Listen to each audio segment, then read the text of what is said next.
안녕하십니까. MD 미션 스쿨의 조례을 목사입니다. 오늘의 말씀은 디도서 2장 12절부터 14절까지의 말씀입니다. 우리를 향해 과시되 경건하지 않은 것과 이 세상 정욕을 다 버리고 신중함과 의로움과 경건함으로 이 세상에 살고 복스러운 소망과 우리의 크신 하나님 구주 예수 그리스도의 영광이 나타나심을 기다리게 하셨으니 그가 우리를 대신하여 자신을 주심은 모든 불법에서 우리를 속량하시고 우리를 깨끗하게 하사 선한 일을 열심히 하는 자가 하는 자기 백성이 되게 하려 하심이니라 라고 말씀을 하십니다. 이 말씀을 크리스천 트랜스포메이션이라는 제목으로 함께 나누도록 하겠습니다. 디도서는 디도가 쓴 것이 아니라 사도 바울이 디도에게 쓴 편지입니다. 그러면 대체 디도가 누구길래 사도 바울이 디도에게 편지를 썼을까요? 그리고 또 그게 성경에 어떻게 나올까요? 1장 4절에 디도에 대해서 소개를 합니다. 같은 믿음을 따라 나의 참 아들 된 디도라고 소개를 했습니다. 이는 디도는 사도 바울이 전도해서 영적 아들이 되었다는 걸 의미를 하고 있죠. 그런 디도가 목회자까지 된 것입니다. 성경에서 디모데 전서, 후서, 그리고 디도서를 사도 바울의 목회 서신서라고 합니다. 물론 바울과 디도는 동역을 했던 것이죠. 고린도 후서 8장 23절에 디도로 말하면 나의 동료요, 너희를 위한 나의 동역자요. 우리로 말하면 여러 교회의 사자들이요, 그리스도의 영광이니라 라고 기록을 하고 있습니다. 갈라디아서 2장 1절 말씀에 14년 후에 내가 바나바와 함께 디도를 데리고 다시 예루살렘에 올라갔나니 라고 기록을 하고 있습니다. 이어서 3절에서도 나와 함께 있는 헬라인 디도까지도 억지로 할례를 받게 하지 아니하였으니 라고 기록되어 있습니다. 즉 디도는 바울의 전도로 헬라인인 이방인으로 그리스도인이 되었지만 정결의식인 할례도 받지 않았습니다. 하지만 사도 바울의 동역자이고 목회자로 성장을 했던 것이죠. 그래서 바울은 그레데 교회를 디도에게 맡기게 됩니다. 디도서 1장 5절 앞부분에 내가 너를 그레데에 남겨둔 이유는 하며 시작을 합니다.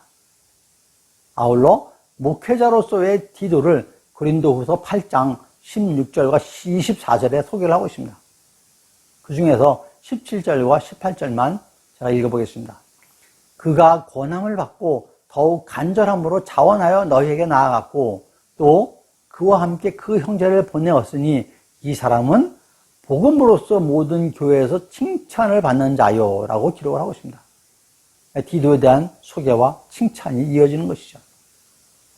유대인도 아닌 이방인, 헬라인 이 전도를 받아가지고 칭찬받는 목회자까지 된 것입니다. 그러니 바울이 얼마나 사랑하는 사람이겠습니까? 그런 디도에게 그리고 그레데 교인들에게 보내는 서신서가 디도서인 것입니다. 그래서 디도서가 짧은 3개의 장으로 구성되어 있지만 매우 교훈적이고 은혜의 말씀이 풍성한 그러한 서신서입니다. 디도에 대한 소개는 이거 정도로 마치고 오늘의 본문 말씀을 나누도록 하겠습니다. 여러분, 예전에는 짜장면 한 그릇 주문하려면 절차가 좀 까다로웠죠. 그 예전이 제가 스마트폰도 나오기 전이고 컴퓨터도 나오기 전이고 그럴 시대였죠. 먼저 냉장고에 붙어있는 전단지의 그 전화번호를 찾죠. 그리고 그 전단지에서 전화를 걸죠. 중국집에. 그리고 집 주소를 알려주고 기다리면은 짜장면이 집으로 배달이 되고 배달원한테 현금으로 지불을 했습니다. 옛 추억들 다 기억이 나실 것입니다.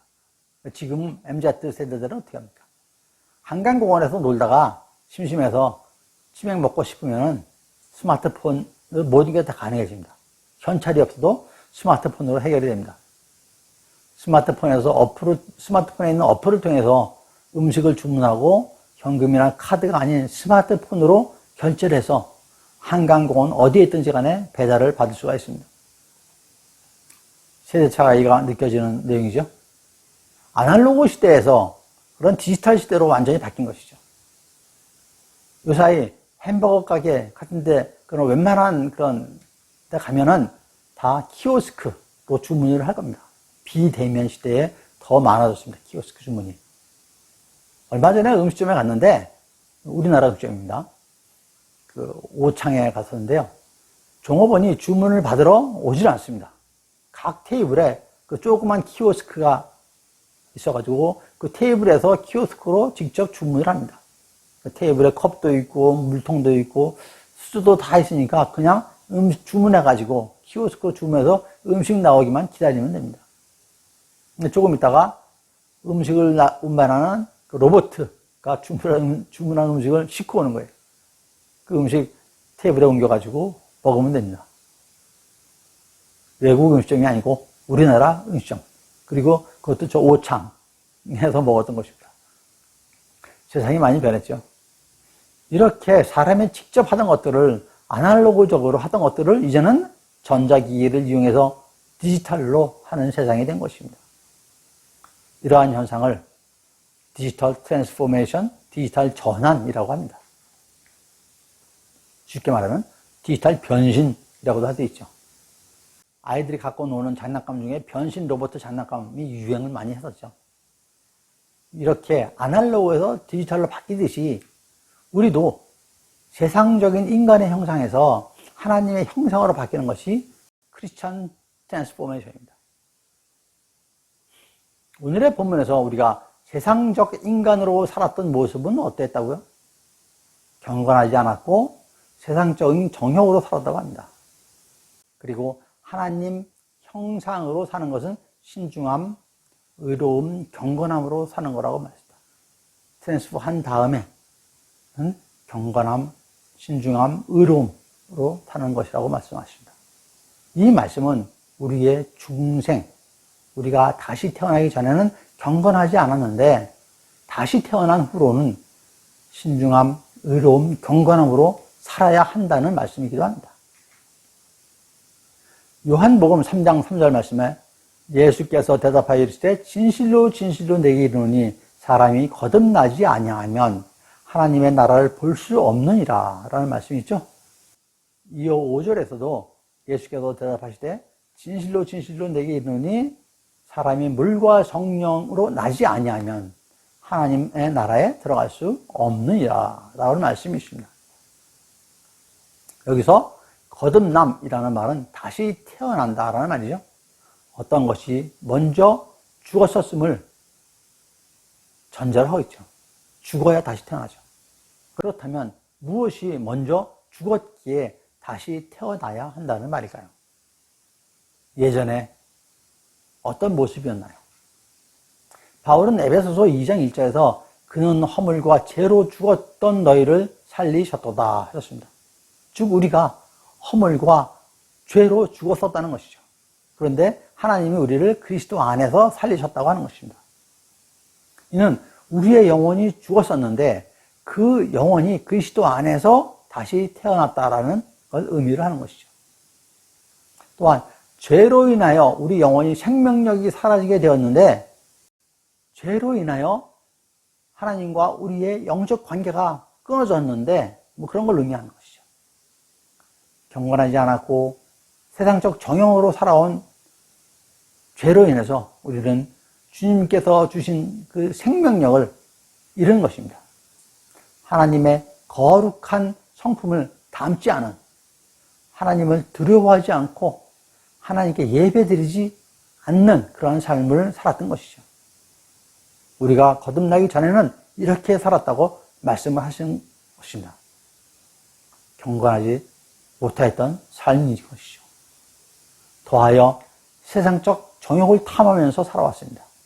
로마서 1장 24절에서는 마음의 정욕, 요한일서 2장 16절에서는 육신의 정욕이라고 얘기를 하고 있습니다. 갈라디아서 5장에서는 육신의 정욕이 어떤 것들인지 설명을 해주고 있습니다. 19절과 21절에 기록이 되는데요. 음행, 더러운 것, 호색, 우상숭배, 주술, 원수 맺는 것, 분쟁, 시기, 분냄, 당짓는 것, 분열하는 것, 이단, 투기, 술취함, 방탕함 등을 육신의 정욕이라고 나열을 하였습니다.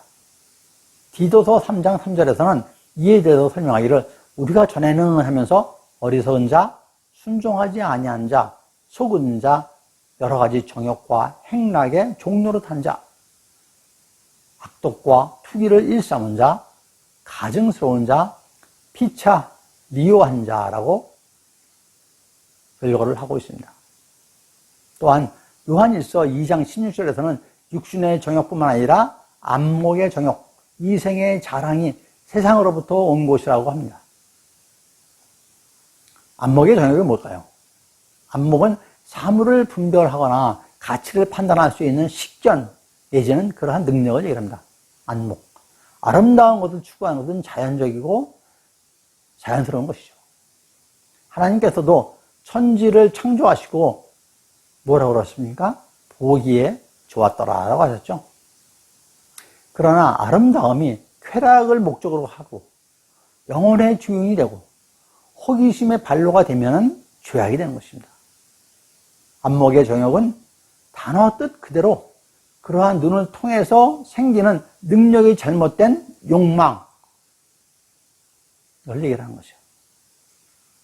예를 들면 창세기 3장 6절 말씀에 그 뱀이 하와에게 선악을 알게 하는 열매를 먹도록 얘기를 하죠.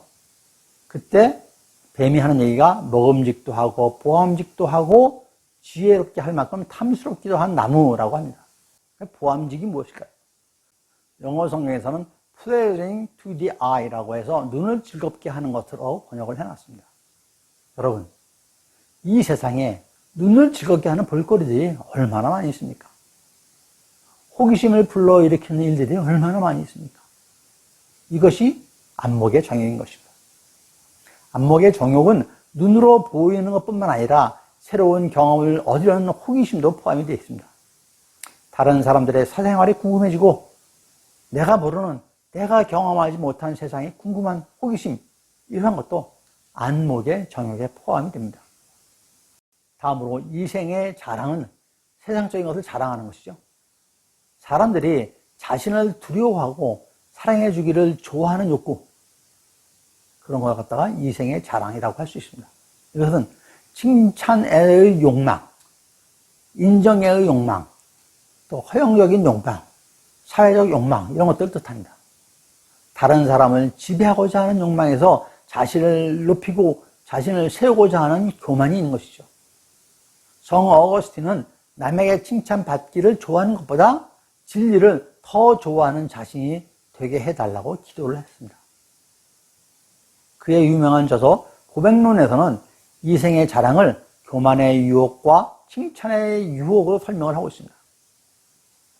이생의 자랑은 마음이 부풀어 올라서 자꾸만 뻐기고 어깨에 힘이 들어가는 그러한 교만의 유혹들을 얘기를 합니다. 깊은 성찰 없이 우리 마음은 자신도 모르는 사이에 교만으로 부풀어 오를 수가 있습니다. 그런데 무엇보다 칭찬받고자 하는 유혹은 뿌리치기 힘든 그런 최고의 유혹입니다.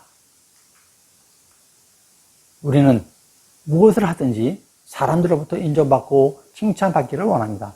돈, 높은 지위, 세상적인 성공, 자식, 이런 거 자랑하고 칭찬받고 싶은 것이죠. 갈라디아서 6장 14절에 사도 바울은 고백하기를 그러니 내게는 우리 주 예수 그리스도의 십자가 외에는 결코 자랑할 게 없으니 라고 하셨습니다. 세상적인 것은 다 헛되고 자랑할 것이 아니라고 하는 것이죠. 이처럼 우리의 자랑은 세상적인 성공에 대한 자랑이 아니라 오직 십자가, 오직 예수 그리스도, 오직 복음만을 자랑하여야 하는 것입니다. 이러한 것들이 모두 거듭나기 전에 세상 속에서 즐기면서 살았던 것들이죠. 그런데 이제 그러한 것들을 버렸다고 합니다. 이러한 것들이 우리의 과거의 모습인 것이죠. 그러나 이제 그리스도인인 우리는 과거의 모습을 버리고 새로운 모습으로 변신한 것입니다. 변모한 것입니다. 옛 것을 없어지고 새 것으로 바뀌었습니다. 아날로그에서 디지털로 바뀌듯이 완전히 다른 모습, 다른 세상의 사람으로 된 것입니다. 옛 것은 죽고 새롭게 태어난 것이죠. 이것을 디도서 3장 5절에서 중생이라고 표현을 했습니다. 그럼 중생은 어떻게 이루어지겠습니까? 오늘의 말씀의 시작 부분에 우리를 양육하시되라는 글귀가 있습니다.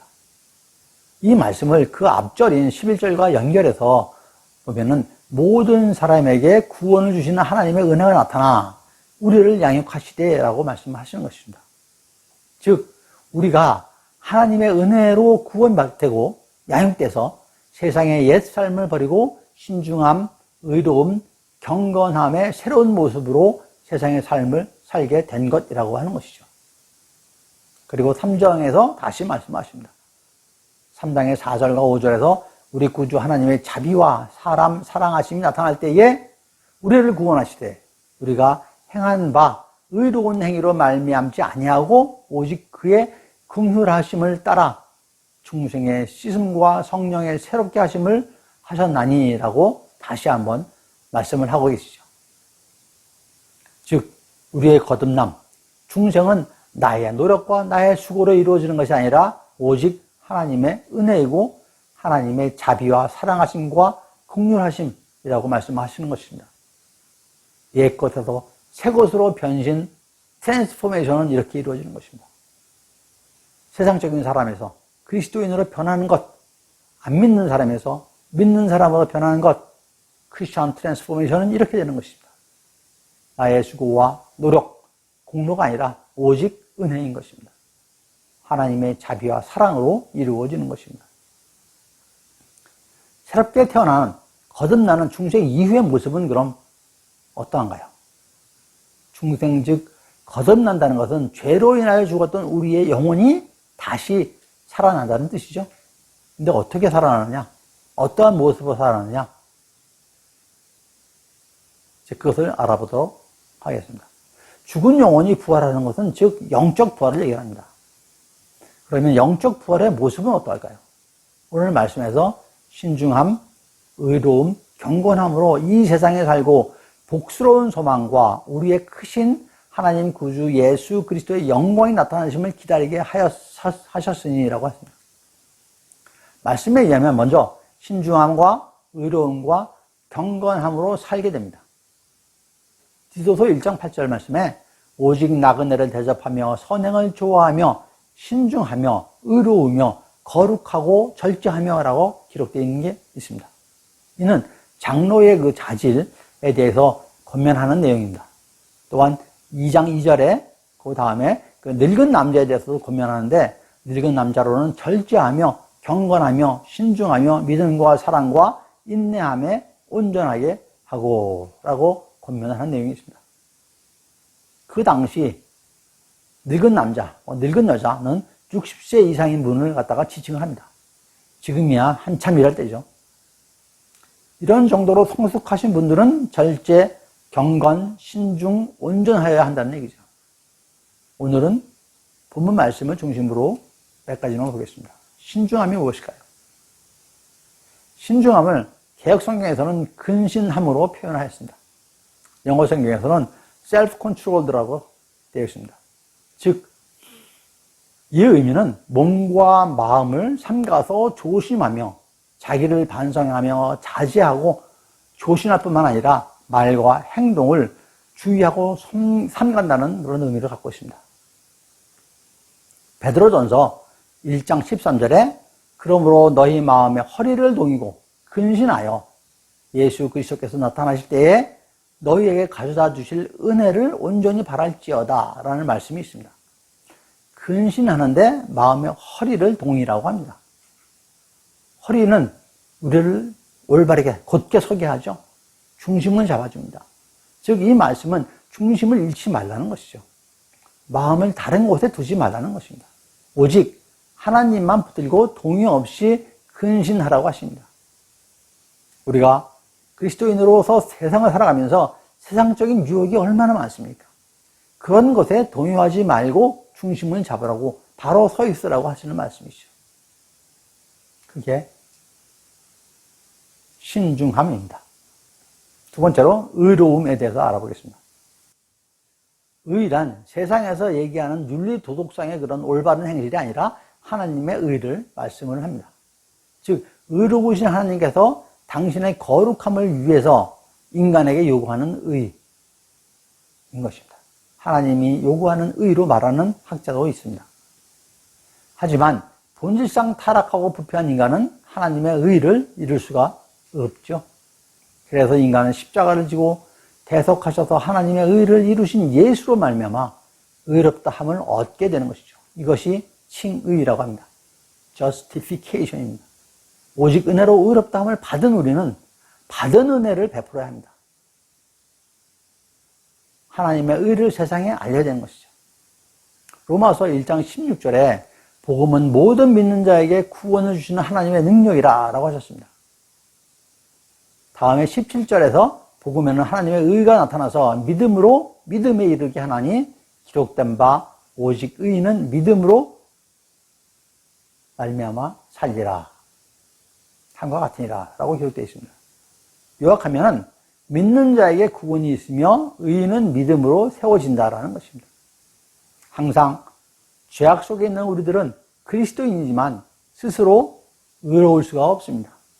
감히 우리는 주님을 뵐 수도 가까이 할 수도 없는 죄인들인 것이죠. 하지만 주님께서 우리를 택하셔서 정결케 하시고 의롭게 하신 겁니다. 그 내용이 오늘의 본문입니다. 오직 하나님의 은혜로 우리는 의롭게 된 것입니다. 예수님께서 우리의 죄를 대신 갚아주신 속량으로 우리의 죄를 없게 하여 주시고 우리를 의롭게 하여 주신 것이죠. 우리는 스스로 의롭게 될 수가 없습니다. 그분께서 만들어 주셔야만 하는 것이죠. 이것을 말씀드린 교리적인 칭의인 것입니다. 구약에서 의로움을 정의한 내용은 신명기 6장 25절 말씀에 우리가 그 명령하신 대로 이 모든 명령을 우리 하나님 여호와 앞에서 삼가 지키면 그것이 곧 우리의 의로움이니라 이렇게 말씀하셨습니다. 즉 의로움은 여호와의 명령을 지키는 것입니다. 십계명을 지키는 것입니다. 여호와의 말씀에 순종하는 것입니다. 이런 사람이 의인이죠. 우리는 세상 속에서 그리스도인으로 살면서 세상의 죄악에 오염되고 살고 있습니다. 매 순간 죄사함을 받아야 하는 존재입니다. 의롭다함을 받았다고 다시는 절대로 더럽혀지지 않는 그런 존재가 아니죠. 은혜로 의롭다 하심을 얻은 자이지만 우리의 믿음을 항상 정결케 하는 그리스도인의 삶을 살아야 하는 것입니다. 세 번째로 경건함에 대해서 알아보도록 하겠습니다. 경건함. 어떻게 하는 것이 경건한 모습일까요? 반대로 경건하지 않다는 영어식 표현은 ungodliness입니다. 그러니까 경건은 godliness가 되겠죠. 성경 사전에서 정의하기를 하나님을 예배하는 것처럼 일상의 생활을 하는 선한 삶의 태도라고 정의를 하고 있습니다. 이는 하나님의 거룩한 성품을 닮아가는 것을 말하죠. 하나님을 두려워하고 하나님께 예배하는 그런 삶을 뜻합니다. 사도행전 10장 2절에는 경건한 사람의 모습에 대해서 이렇게 말씀을 하고 있습니다.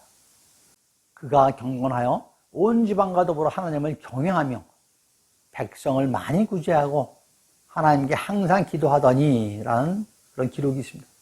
즉 경건한 자는 하나님을 경외하며 이웃을 구제하고 항상 기도한다고 합니다. 기도할 뿐만 아니라 그 기도한 거 행하여야죠. 야고보서 1장 27절 말씀에 하나님 아버지 앞에서 정결하고 더러움이 없는 경건은 곧 고아와 과부를 그 환난 중에 돌보고 또 자기를 지켜 세속에 물들지 아니하는 그것이니라 라고 말씀을 하십니다. 그러시는 여러분 모두가 경건한 삶을 사시는 분들이시죠. 베드로후서 3장 11절과 12절 앞부분에 이 모든 것이 이렇게 풀어지리니 너희가 어떤 사람이 되어야 마땅하나 거룩한 행실과 경건함으로 하나님의 날이 임하기를 바라보고 간절히 사모하라 라고 말씀을 하고 있습니다. 그런데 경건한 삶을 살려는 사람에게는 고난이 좀 있습니다. 디모데후서 3장 12절 말씀에 무릇 그리스도 예수 안에서 경건하게 살고자 하는 자는 박해를 받으리라 라고 말씀하십니다. 하나님을 경외하며 하나님의 형상을 짊어진 그런 삶을 사는 것, 그냥 쉽게 이루어지는 것이 아닌 것이죠. 디모데전서 4장 7절과 8절 말씀에 경건하여지기 위해서는 망령되고 허탄한 신화를 버리고 경건에 이르도록 네 자신을 연단하라. 육체의 연단은 약간의 유익이 있으나 경건은 범사에 유익하니 금생과 내생의 약속이 있느니라 라고 말씀을 하십니다. 이 말씀을 정리를 좀 하겠습니다. 아날로그 시대에서 디지털 시대로 바뀌듯이 우리는 옛사람에서 새사람으로 바뀌었습니다. 이제 우리는 크리스찬의 변화된 삶, 크리스찬 트랜스포메이션 한 삶으로 세상적 유혹에 흔들리지 않고 오직 주님만을 바라는 신중함과 세상 죄악에 오염되지 않은 의로움, 그리고 하나님의 성품을 닮아 항상 예배하는 경건한 삶을 살아야 하는 것이죠. 이러한 삶을 살면서 그 삶의 목표가 세상적인 성공을 바라는 것이 아니라 복스러운 소망, 그리고 하나님 구주 예수 그리스도의 영광이 나타나심을 기다리는 그러한 삶인 것입니다. 또한 우리의 변신, 크리스천 트랜스포메이션은 우리의 노력과 우리의 희생이 아니라 오직 예수 그리스도께서 우리의 죄를 대신해서 십자가에서 속량하신 그 은혜인 것입니다. 크리스천으로 변신한 저와 여러분 모두의 삶이 그리스도 안에서 신중하고 의롭고 경건한 삶이 되시기를 간절히 축원드립니다. 네, 감사합니다.